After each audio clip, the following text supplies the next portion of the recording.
games. Well, they haven't had an answer in cage the entire season. It's kind of been musical chairs between Thompson and Gavin.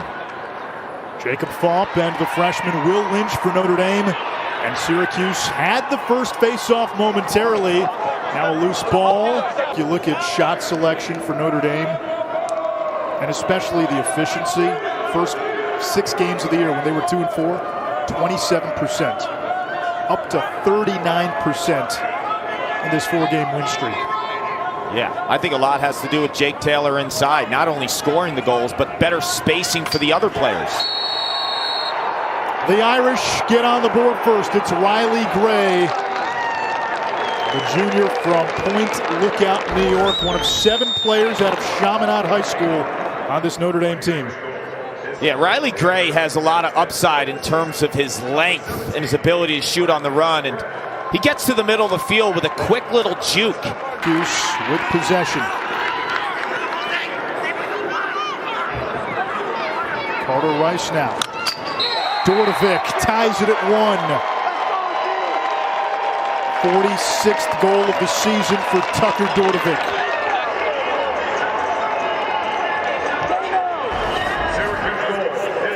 We talk about volume shooters.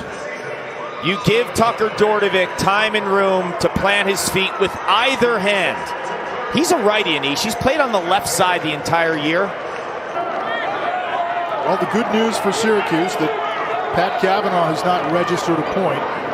As you mentioned, 28 points in 3 games against Cuse. 9, 10, and 9.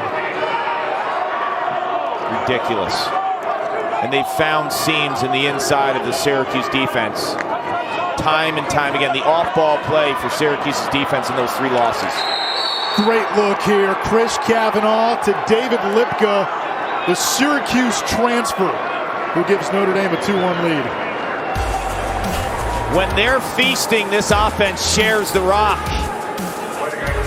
Chris Kavanagh finds the former Cuse midfielder, David Lipka.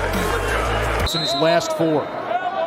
And what I like about Pat Kavanagh, you're going to see him dodging from all over the offensive zone, Anish. That time he was up top. He'll go from behind the wings. He's a magician with that stick. Kavanagh plays it to the wing. Wheaton Jacobois. And it's 3-1 Irish. You said he's a magician with the stick. He also has very underrated speed. Like, he can glide, right? So now he takes his man from up top through the middle of the defense. And they're just too soft.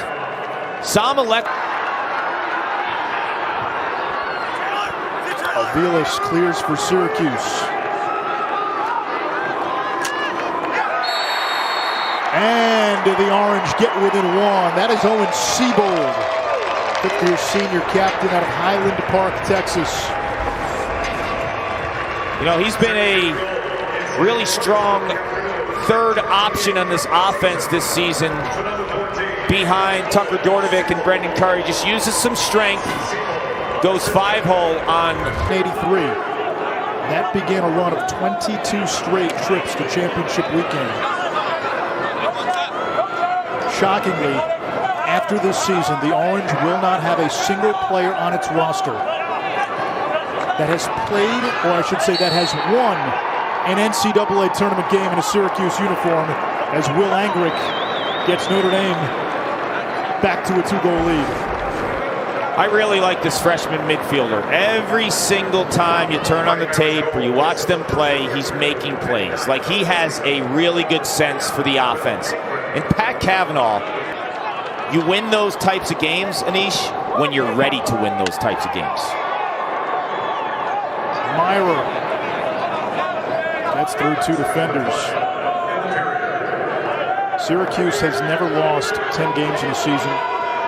They're in the midst of a 5-game losing streak, tied for the 2nd longest in school history. They lost 7 in a row in 1966. And they might be looking at a 6th straight loss, as Notre Dame has now scored 4 of the last 5. You look at Meyer right here, 12 in blue. Scott Curry here. Just a simple out job in terms of the production, and I expect those two to work together and form this hybrid, if it makes sense, because I think there's more Gary can do in terms of putting his flavor on the offense, because if you're an offensive player, you're going to Syracuse to play for the greatest of all time. You want to play his style. Do you know what I mean? Like, that's what you want to do. Like, you go play for Michael Jordan. You want to feel Michael Jordan when you play offense. Right now, Pat Kavanagh's feeling it. 6-2 Notre Dame. He's got a goal and 2 assists, and he continues to torment the Orange. Here's the deal with Pat Kavanagh, too. You look at his numbers. They got 49 points, not a ton. Notre Dame's only played 10 games. It's essentially... Here comes Quinn McCann drawing the slide. Pat Kavanagh fired another one. His brother Chris, the backup. So quick. There's a swagger. There's a swagger that he plays with, too. Pep in his step. Runs in the family. Go back to the, they're just confident, right? Tough, confident kids. Eric Dobson, 7-2 Irish. And this one has the makings of another Notre Dame runaway. You just felt if Syracuse could keep it tight, right, they would continue to play hard. But if the wheels fall off the bus, I mean, they're going to be all the way down near Binghamton on Route 81, because this thing could get ugly. Because the top 10 rankings that came out yesterday, it was the second batch of the committee's top 10 rankings. So the first time they released it, Jacksonville, which has some great wins, was in the top 10. Has Jacksonville lost since then? No. They've done nothing wrong yet. Exactly. They were not in the top 10 through no fault of their own.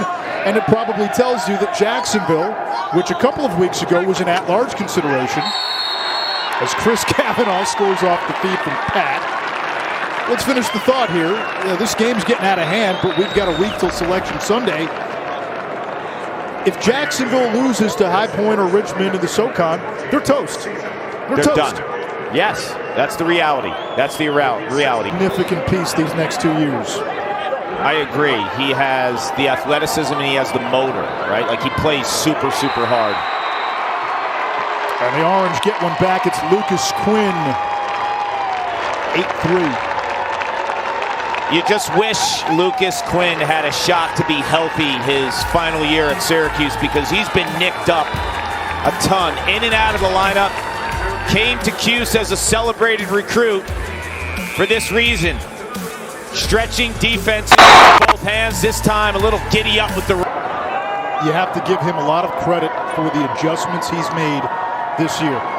Taking a guy like Griffin Westland off attack, one of your top scorers from the season ago, putting in Jake Taylor, an unknown. That's been a catalyst for this 4-game win streak. Carson Cochran goes down. Matt Douglas steps in. The way they've worked with Liam Entenmann, who's gotten better and better. The same with Will Lynch at faceoff. Player development in that regard. Tucker Dordevic. That's 2 for Dordevic, and he is 3 away now from 50. And to give you an idea how rare it is for a Syracuse player to get 50 goals, Gary Gait did it twice, had a school record 70. Tom Corey did it twice. Tom Abbott did it in 77. Tom Marachek in 91. Dylan Don. Yeah, that is ridiculous. If you're around 40%, times are good. 65, you're partying. Eric Dobson, and you see why. Now 18 of 27, the second goal for Dobson. You put Notre Dame on the man up, you are asking for it. Yes, without question. Dobson from the state of Florida. Last year as a freshman, he burst on the scene because of his ability to shoot from downtown. Eat the rest of your life, and you could eat a bagel in Syracuse or Charlottesville. Where are you eating that bagel? Are you asking me to choose between the Hangry Chef and Bodo's? Oh, and Seabold off the corner. It's 9-5. Come on, Clark. Here's Seaball. We've seen twice now him use that shoulder to win the leverage game. The question, Ohio State beat them. I think Harvard is done. They had a chance yesterday against Yale. I thought they needed that. It's going to be hard for them. McCann over to Chris Kavanagh. Loads up, cranks, and scores. And the Irish on pace for 20 goals. They've scored 22 in each of the last 2 meetings against the Cuse, 18 before that. Chris Kavanagh showing some range. Dobson up top to Quinn McCann. That's good ball movement. That has the record broken. That's probably one case where the dad wants to see it happen today. We'll follow that in the second half. Curry needs 1 goal to tie his dad. Tucker Dordevic needs 3 goals to become the 6th player in school history to get to 50. Jacob Buttermore to the right hand. And the Orange show a little fight here in the opening minute of this 3rd quarter. It's 10-6. You get the sense, Kark, if Syracuse could put together a strong half where they fight back here, they don't necessarily have to win. That gives you a little something to take into the offseason.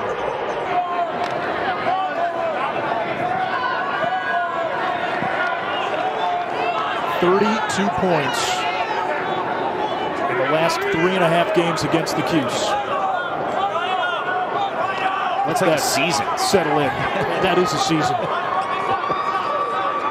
Riley Gray, top side, and he scores. 2nd goal for Gray, and the lead back up to 5. Gray's putting together a nice afternoon, but I think the Syracuse defensive midfield, if you watch the tape, the contact's there behind the cage, but where you really want the contact is above goal line extended and ride. Goals in his last 3 games. 5 last week against Virginia and his first career start. Got really good hands against Reynolds. Up top, there's Burt Whistle again. Right hand free, and his first tally of the game. First goal from a Syracuse underclassman. It's 11-7. I liked what I saw, obviously, last week against Virginia with the 5 goals, but it's the flick of the wrist, and it's his hands that I think separate him. And when you put pieces around Jackson Birtwistle. A couple of goals today. Kicks it back to Jacobois. Kavanagh from the alley. He's got the shorty Rice. There's the slide. There's the skip. Dobson, right hand. Boom. Boom is right. Boom with the assist, too. Watch how quick this release is by Pat Kavanagh. So he dances on the shorty. Watch how quick the release is, though. He's in the middle of his cradle, and then bam, like all in one motion, he gets that feet. You don't build the foundation and culture that way. I mean, you don't build this. There's Pat Kavanagh. Kark, I was going to say, the man up is really a nightmare for Syracuse. Notre Dame, the best in the country, and Syracuse, one of the worst man down units in Division I. Who else? 51, Pat Kavanagh, the living, walking nightmare. Ouch. Have a corner, 51. Plant rip, all Irish in the dome. For that reason, I said no way. This is like a month ago, too. This is a month ago. I thought the RPI would flush out a little bit more. It didn't. I was emotionally attached to the 3 ACC schools. He wasn't. Burt Whistle on the doorstep.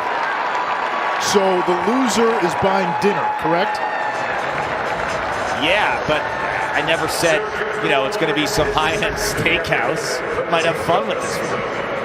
There's Curry hitting Burt Whistle, who had the 5 goals against Virginia. And this is what I like about Burt Whistle. Like, we saw him score with the right hand prior, attacking a short stick, and where would you take him? Like, there's an aspect here. You're going out in public into a restaurant with Quint. Where can you take him?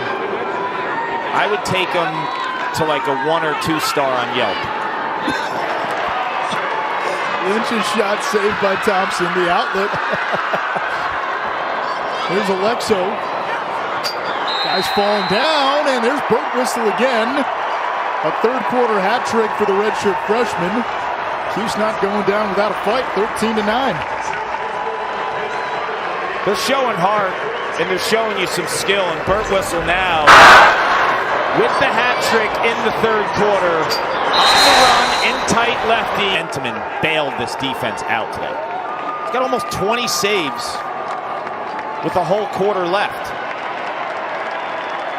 Good defense there by Kennedy against Pat Kavanagh. Gray kicks it back to Kavanagh. Eyes up, shot and a goal. Griffin Westland. He's become the forgotten man for the Irish. Don't sleep on him. Last year was second on the team in points, second in assists. Lost his starting job to Jake Taylor. Coming where Syracuse's defense has struggled, like playing multiple cuts, playing offenses that have patterns with a lot of movement inside. They've been able to find those seams. Here comes Hallenbeck! And the Irish, just like that, get that lead back up to 6. Yeah, this short stick unit, Hallenbeck now with 8 career goals. On Kevin Corrigan's best teams, they've always had a two-way midi, and Hallenbeck has been that guy now for a few years. He has. They have athletes in the middle of the field, and Lynch is one of those guys, too. As a face-off specialist, he's comfortable with the ball. What are the signs that you see when you know a goalie is locked in? I look at confidence and body language. Like Liam Entenmann showed body language today. Quint Kesnick and Brian Carcaterra always showed body language of a fierce competitor. I see that in Colin Krieg from North Carolina. Like his shoulders never slump. He's in every shot. Even the ones he misses, you feel like he's on it. It's those things. And then the ability to make plays outside of the cage, too. Like that, to me, is critical. John Galloway was essentially Kavanagh another player. gets underneath, just abusing the short stick. Dami Oladamoye. You felt for Dami. He was out on an island. And Kavanagh has had at least 9 points in his first 3 games against the Cuse. He's got 8 today, 3 goals, 5 assists. Do you remember the last time Dami didn't make the contact above goal line extended? This time he goes down swinging. But Kavanagh, he was amazing. I mean, he's going to be a future star for Notre Dame. His brother Jeffrey is a freshman for the Irish. Burt Whistle has his shot blocked, loose in front. Carter Parlett turbines away from trouble.